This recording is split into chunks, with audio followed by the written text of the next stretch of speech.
Mohammad Ashraful press conference শেষ করে যখন তিনি বের হয়ে যাচ্ছেন তখন হয়তো তার মনের মধ্যে একটা প্রশ্ন আসতে পারে যে তিনি একই রকম প্রশ্নের উত্তর অনেকবার দিয়েছেন।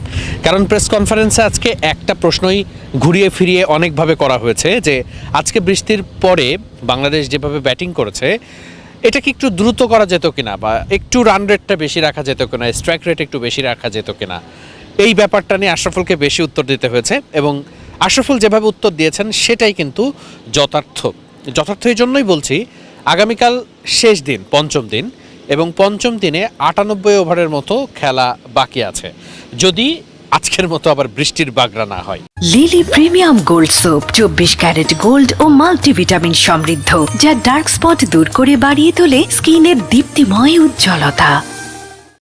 ওয়েদার ঠিক থাকে, সব কিছু ওকে থাকে, তাহলে 98 ওভারের মতো খেলা হওয়ার সুযোগ আছে। সেক্ষেত্রে মোহাম্মদ আশরাফুল বলেছেন বাংলাদেশ যদি অন্তত 18 ওভার মতো বা 70 ওভার পাকিস্তানকে দিয়ে বাকি ওভারটা বাংলাদেশ দল যদি নিজেরা ব্যাটিং করে, সেক্ষেত্রে বাংলাদেশ এখন 179 প্রায় 180 রানের মতো লিডে আছে। সেটার 100 রান মতো যদি বাংলাদেশ লিড নিতে পারে এক্সট্রা, সেক্ষেত্রে খুব সহজেই বাংলাদেশ পরের যে 20 ওভার বাংলাদেশ ব্যাটিং করবে, বাংলাদেশ মোটামুটি 5 রানের মতো রান রেটে ব্যাটিং করবে। সেক্ষেত্রে বাংলাদেশ খুব স্বাভাবিকভাবেই চাইবে যে 270 রান মতো পাকিস্তানকে একটা লক্ষ্য দিতে, এবং তার জন্য 70 ওভার মতো বাংলাদেশ নিজেরা বোলিং করার চিন্তা করছে। কারণ আশরাফুল মনে করেন যে এই জায়গাটাতে আপনাকে তো ওই রিস্কটাও নিতে হবে যে আপনি পাকিস্তানকে আটকে ফেলতে পারবেন, আবার একই সাথে এমন একটা রানের পজিশনে রাখতে হবে যে পাকিস্তান যদি কোনো না কোনোভাবে ভালো ব্যাটিং করেও ফেলে আপনি রানটা ডিফেন্ড করতে পারবেন। তাই 270 run 70 over almost one day স্টাইলে পাকিস্তানকে ব্যাটিং করতে হবে। আমরা যে উইকেটের যে সিচুয়েশন দেখছি, বল কিন্তু আসলে ব্যাটে আসছে না, যেহেতু পঞ্চম দিন, কালকে উইকেটের অবস্থা আরও কিছুটা জটিল হবে। তাই খুব স্বাভাবিকভাবে বাংলাদেশ ওই 70 ওভার আগ পর্যন্ত ব্যাটিং করাটা বেশি গুরুত্বপূর্ণ। তাই বাংলাদেশ যদি অটোমেটিক্যালি ওই 70 ওভার আগ পর্যন্ত ব্যাটিংটা করতে পারে, সেক্ষেত্রে খুব স্বাভাবিকভাবে বাংলাদেশ 260 বা 270 রানের লিডটা নিতে পারবে। কিন্তু অতিরিক্ত আক্রমণাত্মক ব্যাটিং করতে গিয়ে যেহেতু বল ব্যাটে আসছে না, একটা দুইটা উইকেট বা 3টা উইকেট পড়ে গেলে কিন্তু বাংলাদেশের টেলের যে ব্যাটসম্যানরা, লেজের দিকের ব্যাটসম্যানদের কিন্তু আমরা খুব একটা ভরসা করতে পারি না। অন্যান্য দেশের আমরা দেখেছি যে 8ম, 9ম বা 10ম উইকেটেও অনেক বড় বড় পার্টনারশিপ হয়ে যায়।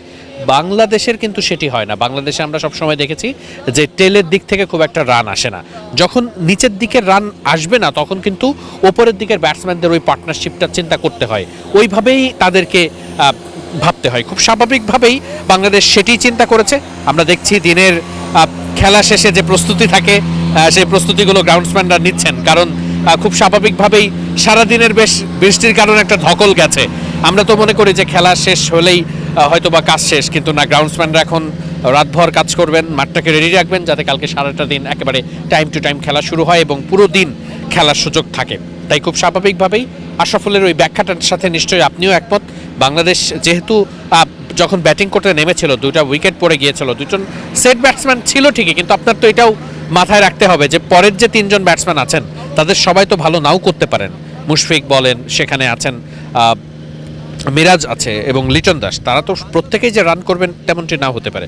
সেক্ষেত্রে বাংলাদেশের জন্য বেশি জরুরি 70 ওভার আগ পর্যন্ত ব্যাটিংটা করা। তো ওই ব্যাপারটা বাংলাদেশ নিশ্চিত করবে, সেই অনুযায়ী প্ল্যান মাফিকই এগিয়েছে।